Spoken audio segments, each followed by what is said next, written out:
నమస్తే vision news కు స్వాగతం. ఈనాటి వార్తలు. రాష్ట్ర మంత్రివర్గంలో మంత్రులకు ముఖ్యమంత్రి చంద్రబాబు నాయుడు శాఖలు కేటాయించారు. ఉప ముఖ్యమంత్రిగా పవన్ కళ్యాణ్ వ్యవహరిస్తారు. పవన్ కళ్యాణ్ కు పంచాయతీరాజ్, గ్రామీణాభివృద్ధి, అటవీ, పర్యావరణం, సైన్స్ టెక్నాలజీ శాఖలు కేటాయించారు. నారా లోకేష్ కు మానవ వనరుల అభివృద్ధి, ఐటీ, ఎలక్ట్రానిక్స్, కమ్యూనికేషన్ల శాఖ కేటాయించారు.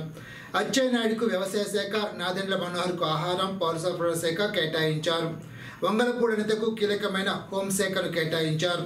పొంగూరు నారాయణకు పురపాలక, పట్టణాభివృద్ధి శాఖ, సత్యకుమార్ యాదవ్కు ఆరోగ్య శాఖ కేటాయించారు. నిమ్మల రామానాయుడుకు నీటిపారుదల శాఖ, మహమ్మద్ ఫారూక్కు న్యాయశాఖ, మైనార్టీ సంక్షేమ శాఖ కేటాయించారు. ఆనం రామనారాయణ రెడ్డికి దేవాదాయ శాఖ, పయ్యావుల కేశవ్కు ఆర్థిక శాఖ కేటాయించారు. అనగాని సత్యప్రసాద్కు రెవెన్యూ శాఖ, కొలుసు పార్థసారథికి హౌసింగ్, సమాచార శాఖను కేటాయించారు. డోలా బాల వీరాంజనేయులకు సాంఘిక సంక్షేమ శాఖ, గొట్టిపాటి రవికుమార్కు విద్యుత్ శాఖ కేటాయించారు. కందుల దుర్గేష్కు పర్యాటకం, సాంస్కృతిక శాఖ, గుమ్మడి సంధ్యారానికి స్త్రీ సంక్షేమ శాఖ, గిరిజన సంక్షేమ శాఖలు కేటాయించారు. బీసీ జనార్దన్కు రహదారులు, భవనాల శాఖ, టీసీ భరత్కు పరిశ్రమల శాఖ కేటాయించారు. ఎస్ సవితకు బీసీ సంక్షేమం, హ్యాండ్లూమ్ అండ్ టెక్స్టైల్స్ శాఖలను కేటాయించారు. జిల్లాలోని వరద ముంపు ప్రాంతాల్లో ముందస్తు చర్యలు చేపట్టడానికి ప్రణాళికలు సిద్ధం చేయాలని జిల్లా joint collector CV Praveen Aditya సంబంధిత అధికారులను ఆదేశించారు.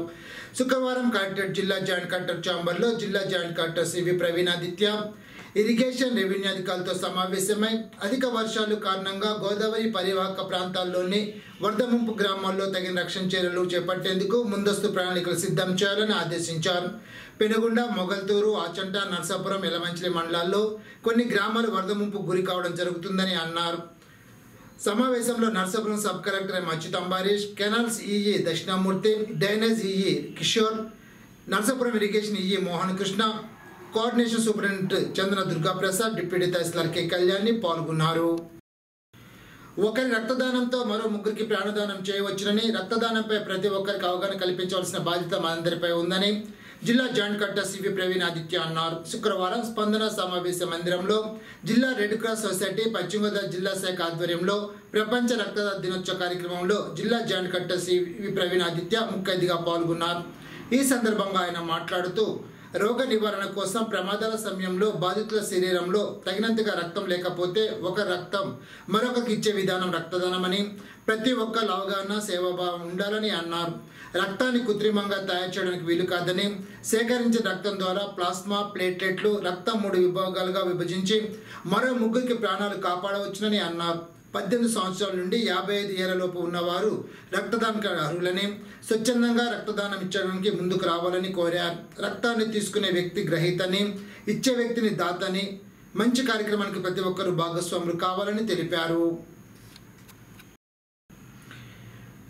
భీమవరం ప్రభుత్వ ఏరియా ఆసుపత్రిలో DMHO Maheswararao, NCD program officer Dhanalakshmi, gynaecologist సిది ఆనంద్, డెంటల్ డాక్టర్ అమీంగ్, డిస్ట్రిక్ట్ ఎన్సిడి సెల్ కొలబ్ రాజ్కుమార్ ఆధ్వర్యంలో 3 రోజుల పాటు ఎన్సిడి హైపర్ టెన్షన్, డయాబెటీస్, క్యాన్సర్పై అవగాహన శిక్షణ కార్యక్రమం జరుగుతుందని NCD nodal officer doctor R Naresh తెలిపారు.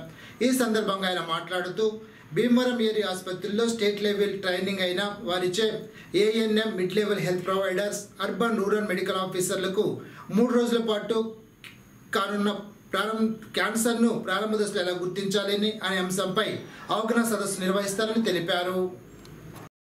అంటే మీరు లెర్న్ అయ్యారా, లేదు ఇంతకుముందు తెలిసిందే సేమ్ ఈక్వల్గా ఉందా, ఎలా అనిపించింది నిన్న క్లాస్? డాక్టర్స్కి ఏం అవసరం లేదు, మిగిలిన వాళ్ళు సో నేర్చుకున్నారు, ఇంప్లిమెంటేషన్ చేయాలి. స్టేట్లో ఒక రిపోర్ట్ ఇచ్చేసుకోవచ్చు, బట్ నాకు వేరే వర్క్ ఉన్నా కూడా ఇక్కడ స్టే చేసి అసలు ఏం జరుగుతుంది ఈ గ్రౌండ్లో ఇక్కడ ఎలా ట్రైనింగ్ సెషన్స్ కండక్ట్ చేస్తున్నారు. భీమవరంలో కేంద్ర ఉక్కు గనుల శాఖ సహాయ మంత్రి భూపతిరాజు శ్రీనివాస్ వర్మను పశ్చిమ గోదావరి జిల్లా బీజేపీ ప్రధాన కార్యదర్శి కొవ్వూరు వెంకటరెడ్డి మర్యాదపూర్వకంగా కలిసి శుభాకాంక్షలు తెలిపారు. కేంద్ర మంత్రిగా దేశానికి, రాష్ట్రానికి విశేష సేవలు అందించి నియోజకవర్గానికి పేరు తేవాలని ఆయన ఆకాంక్షించారు. నియోజకవర్గంలోని సమస్యలు మంత్రిగా పరిష్కరించాలని వెంకటరెడ్డి కోరారు. అత్తి లయన్స్ క్లబ్ ఆధ్వర్యంలో నిర్మిస్తున్న డయాలసిస్ భవన్ నిర్మాణం కోసం అమెరికాలో స్థిరపడిన క్లబ్ కార్యదర్శి సీతల వెంకటనారాయణ కుమార్తె పద్మజ శ్రీనివాస నారాయణ కుమార్తె ఇర్రింకి తేజస్సుని తన పాఠశాలలో నిర్వహించిన డ్యాన్స్ కార్యక్రమం ద్వారా సేకరించిన 3,33,333 రూపాయలు అందజేశారు. సమాజ సేవకు విద్యార్థులు తోడ్పడడం అభినందనీయమని క్లబ్ అధ్యక్షులు సింగళూరు చంద్రశేఖర్, కార్యదర్శి సీతల వెంకటనారాయణ, జోనల్ చైర్పర్సన్ యాతం రాంబాబు అన్నారు.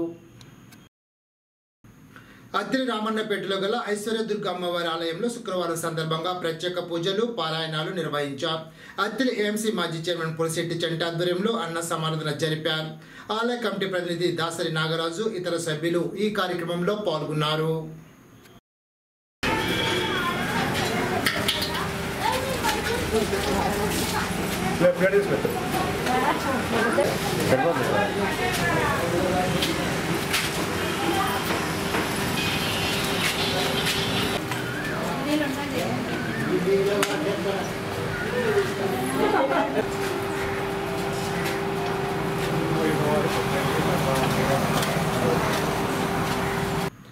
అత్తిలి మండలం స్కిన్నెరపురంలో ఒక మైనర్ బాలికను అత్యాచారం చేసిన ఆరోపణపై అదే గ్రామానికి చెందిన పసుపురెడ్డి యేసురాజును అరెస్ట్ చేసినట్లు అత్తిలి ఎస్ఐ రాంబాబు తెలిపారు.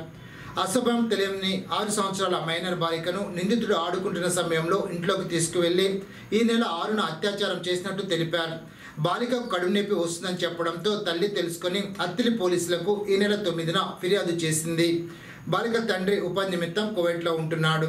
దీనిపై తాడేపల్లిగూడెం డీఎస్పీ పిఎస్ఆర్వీఎస్ఎన్ మూర్తి ఫోక్స్ కేసు నమోదు చేసి దర్యాప్తు చేస్తున్నారు. తణుకు రూరల్ సిఐ జీవీవి నాగేశ్వర ఆధ్వర్యంలో ఎస్ఐ రాంబాబు నిందితుడిని అరెస్టు చేసి శుక్రవారం రిమాండ్ నిమిత్తం తణుకు కోర్టులో హాజరుపరిచారు.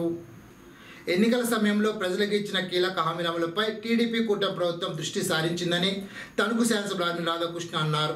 ముఖ్యమంత్రిగా ప్రమాణ స్వీకారం చేసిన అధినేత చంద్రబాబు వెంటనే వివిధ వర్గాలకు ఉపకరించే 5 కీలక ఫైళ్లపై సంతకాలు చేశారని, అందులో ఉపాధ్యాయ శిక్షణ కోర్సు పూర్తి చేసిన ఎన్నికల వేళ చెప్పినట్లే మెగా డిఎస్సిపై తొలి, ల్యాండ్ టైటింగ్ యాక్టుపై 2వ సంతకం చేయగా పింఛన్ మొత్తం పెంపు, అన్న క్యాంటీన్ల పునరుద్ధరణ, స్కిల్ గన్ అంశాలపై సంతకాలు ఉన్నాయని అన్నారు.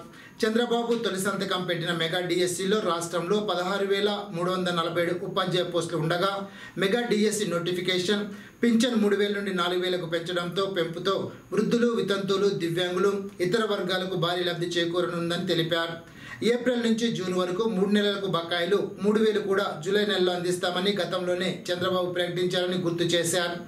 టీడీపీ గతంలో అన్న క్యాంటీన్లు ఏర్పాటు చేసి 5 రూపాయలకే భోజనం, టిఫిన్ అందించగా నిత్యం ప్రతి క్యాంటీన్లో వందలాది మంది తిని ఆకలి తీర్చుకున్నారని, వైసీపీ వచ్చాక వాటిని మూతవేసిందని, పేదల ఆకలి తీర్చి అన్న క్యాంటీన్లు తిరిగి ప్రారంభమవుతాయని తెలిపారు.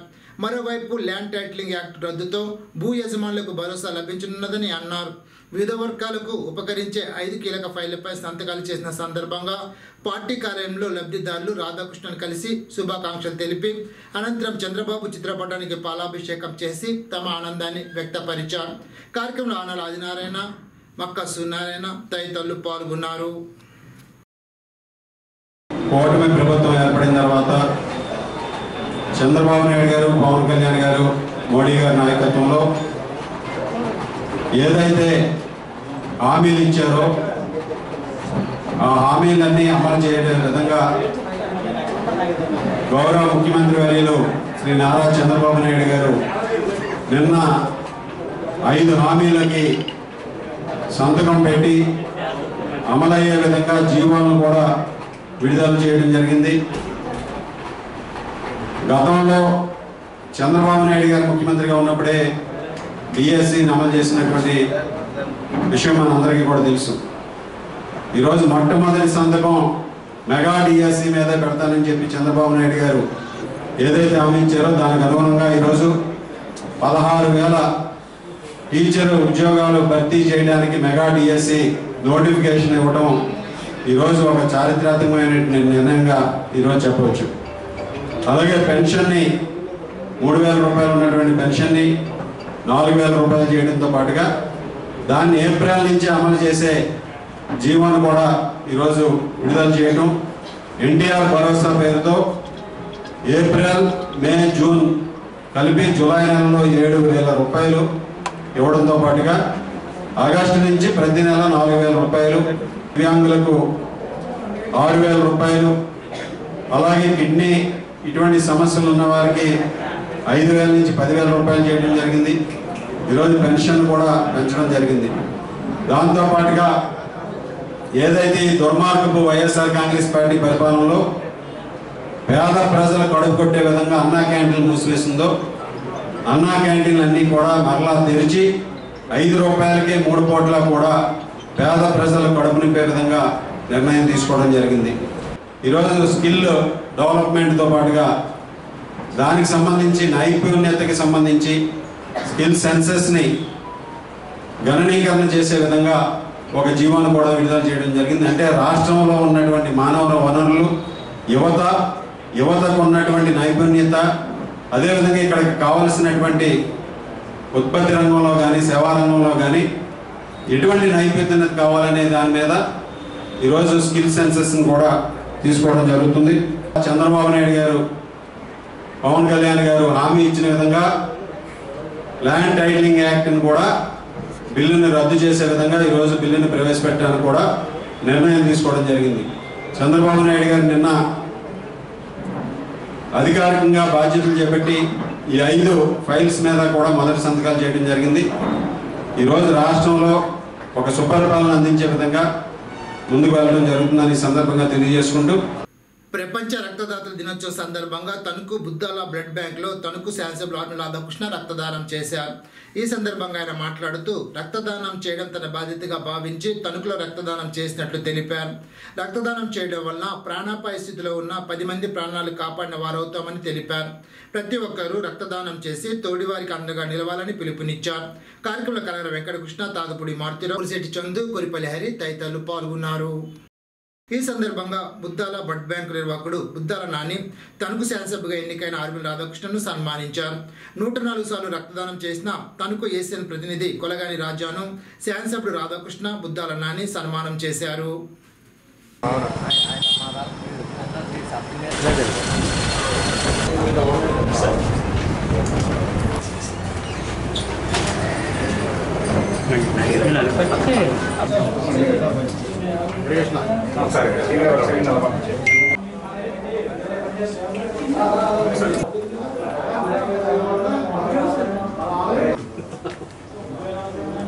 అవి లోపల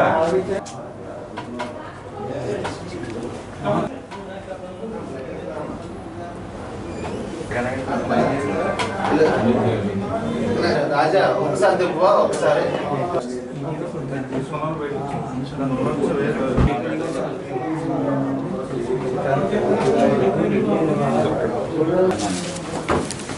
రాజా అదే అదే సార్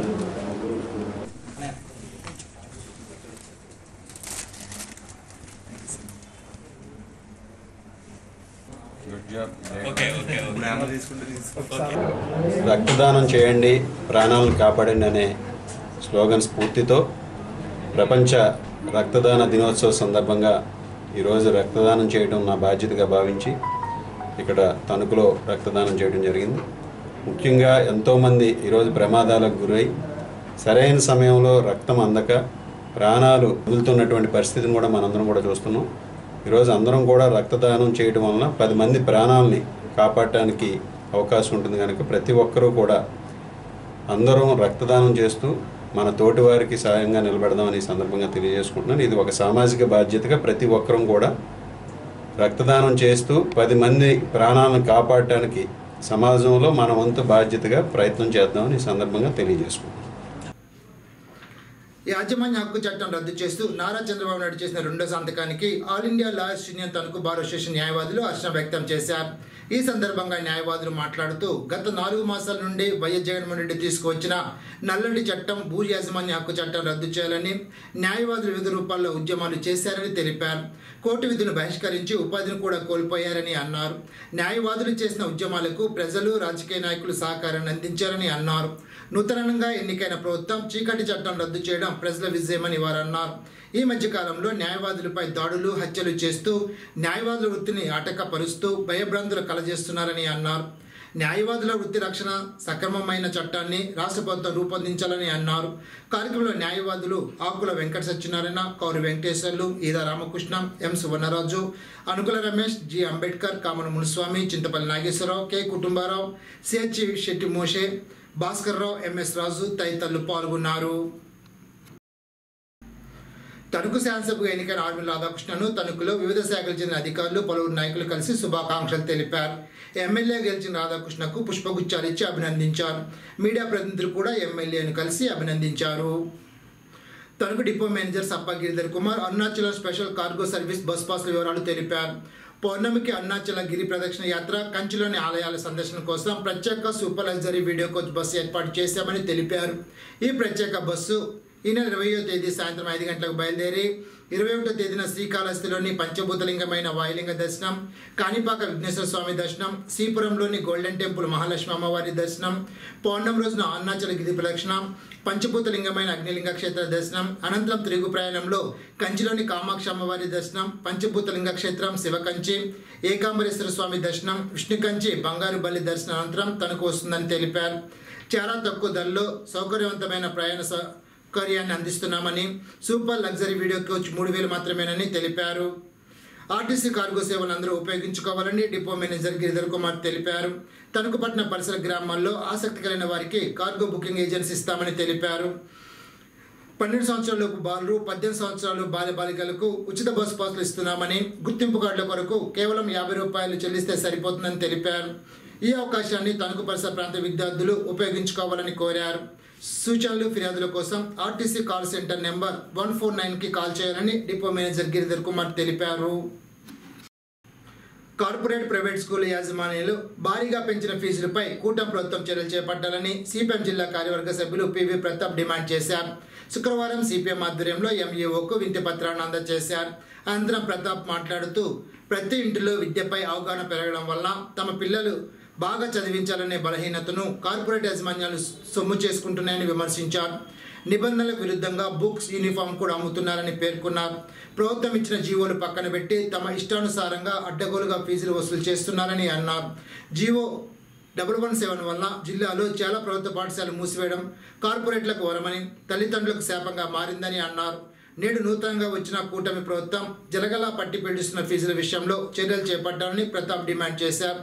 ఈ సందర్భంగా ఎంఈఓ మాట్లాడుతూ, సిపిఎం వారు ఇచ్చిన విషయాలను పరిశీలన చేసి తగు చర్యలు చేపడతామని తెలిపారు. కార్యక్రమంలో గార రంగారావు, రాజా, గుప్తా తదితరులు పాల్గొన్నారు. రాష్ట్రంలో చంద్రబాబు నాయకత్వంలో కూటమి ప్రభుత్వం ఏర్పడడంతో వైఎస్ఆర్ కాంగ్రెస్ ప్రభుత్వ హయాంలో తణుకు ఏఎంసీ చైర్మన్గా నియమితులైన నత్తా కృష్ణవేణి తన పదవికి రాజీనామా చేశారు. ఆమెతో పాటు ఉపాధ్యక్షుడు మాసిరెడ్డి శివశంకర్, పాలకవర్గ సభ్యులు కూడా రాజీనామా చేశారు. తమ రాజీనామా పత్రాలను మార్కెట్ కమిటీ కార్యదర్శికి అందజేశారు. ఇప్పుడు ఒక చిన్న బ్రేక్.